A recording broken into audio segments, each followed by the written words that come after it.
বিভিন্ন কীটনাশক আর সারের মূল্য কেমন, এইগুলো মিলে আপনি কেমন আশা করতেছেন আপনার মূল্য কেমন আসতে পারে? যাই হোক, আমি সাথী হিসাবে আরেকটা ফসল দিছি। যদি টমেটোর টাকাটা আমার না আসে, কম হয়, তাহলে পুরাটার মধ্যে আমি মিষ্টি লাউ দিছি প্রায় 300 থেকে 350 পিস সারা উঠে গেছে গা। তো টমেটোটা আশা করি আমি 3 থেকে 4 মাস ফলন তুলতে পারবো, বা আরও আরও সামনে আগামী চিন্তা ভাবনা আছে। কিন্তু ওই টমেটোটা লাভের আশাটা বলা যায় না, কারণ এটা তো কাঁচা বাজার ভাই। কাঁচা বাজার তো কখন কি হয় বলা যায় না। জি। লাভের আশাটা বলতে পারবো না, কিন্তু আশা করি আমি সৎ পরিশ্রম করলে সৎ ফসল আমার কাছে দেয়।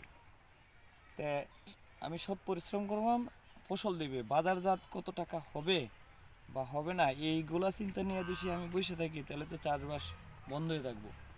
কিন্তু বন্ধ করা যেত না। এই যে কবি চাষি মার খাইছে, কান্দাছে, আমারও কষ্ট হয়। একটা কৃষক মার খেলে 3টা দিক লস হয়। এক তার সময়, এক তার ঘুম নষ্ট, আরও বিভিন্ন 3 সময় আর কি আমরা ধরি। টাকা বা সময়, তার পরিশ্রম, 3টা দিক একেবারে বিফলে থাকা। কিন্তু কৃষকের পাশে এখনও দাঁড়ান সবাই মিলে। আমি সবার কাছে হাত জোর করতেছি, কৃষকের পাশে দাঁড়ালে সবাই আমরা সুখে থাকবো।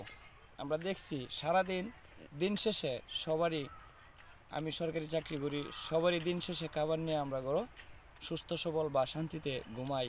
খাবার না থাকলে আমরা শান্তি থাকবো কীভাবে? আমার বিনীতভাবে সবার কাছে অনুরোধ, প্রত্যেকটা কৃষকের যেন কীটনাশক থেকে সেফটি শু ব্যবহার করে। কারণ এই যে আমার হাতে কীটনাশক আছে, আমি ভোর 4টা থেকে এই কাতে কাজ করতেছি। 2 ঘন্টা বিরতি, 2 ঘন্টা লাঞ্চের টাইম নিছি আমি নিয়ে কাজ। এখন আমি আবার কাজটা ছাড়ে দিলাম, তাহলে এই যে সারাক্ষণ আমি কীটনাশকে কাজ করলাম, আমার দেহেরও তো অনেক ক্ষতি।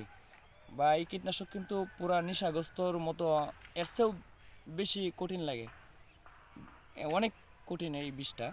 কিন্তু এখন বাংলাদেশে যদি কীটনাশক ছাড়া কাজ করা যেত, তাহলে কাজ করতাম আমরা। কিন্তু কীটনাশক ছাড়া কোনো কাজ করা যাইতেছে না। মূলত যে পরিমাণ কীটনাশকের দাম, যে পরিমাণ সারের দাম, খালি দিন দিন এই এইগুলা দাম বাড়তে অনুসারে আছে। আপনারা সঠিক মূল্য পাইতেছেন না, না। এটা তো সম্ভবই না, কারণ দাম অনুসারে সম্ভবই না। এই কাটার মধ্যে পুরো ক্যামেরাটা এখন এখন যে গাছটা আছে, আবার 100 লিটার পানি স্প্রে করা লাগে। সপ্তাহ 200 আমি 100 লিটার পানি স্প্রে করি 2 দিনে 2বার, সপ্তাহ 200 লিটার।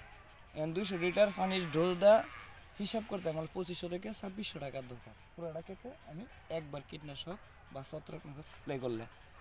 তাহলে আমরা মূল্য তো পাই না, কিন্তু সবার কাছে অনুরোধ মূল্যটা দেওয়ার জন্য।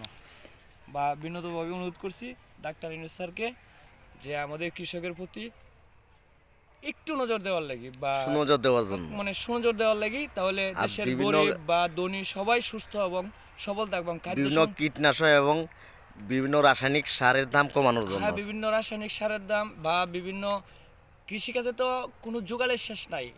সম্পূর্ণ ব্যবসায় তো কৃষিকাজের, কৃষিকাজের যুগালের যন্ত্র কোনো শেষ নাই। সম্পূর্ণ যুগালের যাতে সীমিত কৃষকের দেয়। কৃষকের কিন্তু সরকারি চাকরি নাই। কৃষক কিন্তু এখন মনে করেন যে আমি টমেটোটা করলাম, এখন আমার এনে 100 মণ টমেটো হলো, টমেটো আমি বাজারজাত করতে পারলাম না, তখন আমার কষ্টটা নিয়ে কিন্তু আমার একাই থাকতে হইব। আমার কষ্টটা কিন্তু কেউ ভাগ করে নিত না। যেরকম এবার প্রকাশ হয়েছে, আপনি আপনারা সবাই বুঝে দেখছেন, ওই যে রাজলার এই পাশে কিন্তু একবার প্রায় 500 মণ টমেটো আমি বাজারজাত করতে পারছি না। সব নষ্ট হয়েছে। সবগুলো আমি নষ্ট করলাম। 1 কেজি 2 কেজি, তখন আমি বাজারে গাড়ি ভাড়ায় মিলিতে কি করলাম, এই কে তো নষ্ট করছি। বিভিন্ন তরকারি, গত বছরও কবি আমি 22 পুকুর থেকে কবি বেশ নষ্ট করছি, 2 টাকা 3 টাকা। কিন্তু কী করবাম, কিন্তু এমন পর্যন্ত 1 টাকার বীজ সরকারিভাবে আসে নাই বা কেউ দেখতেও আসে নাই। এত মার খেলাম আমার জীবনে, আমি অনেক মার খেয়েছি, মার খেয়েও টিকে আছি। এভাবেই থাকতে চাই বাকি জীবনটা। আমি আর অন্য কিছু আশা করি না দেশের মধ্যে। আমার বাংলাদেশ সোনার মাটি, সোনার মদিনা। আল্লাহ রাসুলের 2টা নাম কি করতে কিভাবে আইছে জানি না, সোনার মদিনা, সোনার বাংলা। আমার বাংলার জমিনে এমন কোনো জিনিস নেই যে ফসল ফলে না। আমার বাংলার মাটি সোনার চৌকাটি। দর্শক মণ্ডলী, আমরা আসছি ওই লিটন ভাইয়ের কাছে। উনি কিন্তু অনেক সুপরিচিত ব্যক্তি, অমায়িক ব্যবহার। ওনাকে সবাই কৃষি লিটন নামেই চিনে, সবাই কৃষি লিটন বলেই ডাকে।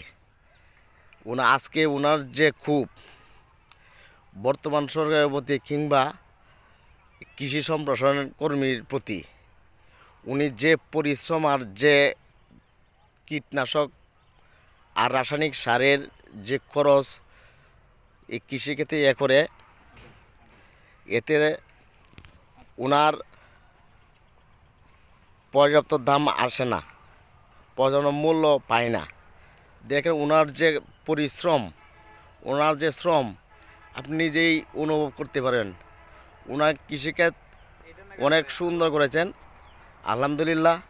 প্রত্যেকটি গাছে আলহামদুলিল্লাহ ফলন ধরতেছে। উনি আশা করতেছেন 30 দিনের ভিতরে টমেটো হারভেস্ট করতে পারবেন। দেখেন কি সুন্দরভাবে সাজিয়েছেন ওনার কৃষিক্ষেত। আলহামদুলিল্লাহ অনেক সুন্দর, অনেক পরিশ্রম করেছেন। সবাই ওনার জন্য দোয়া করবেন।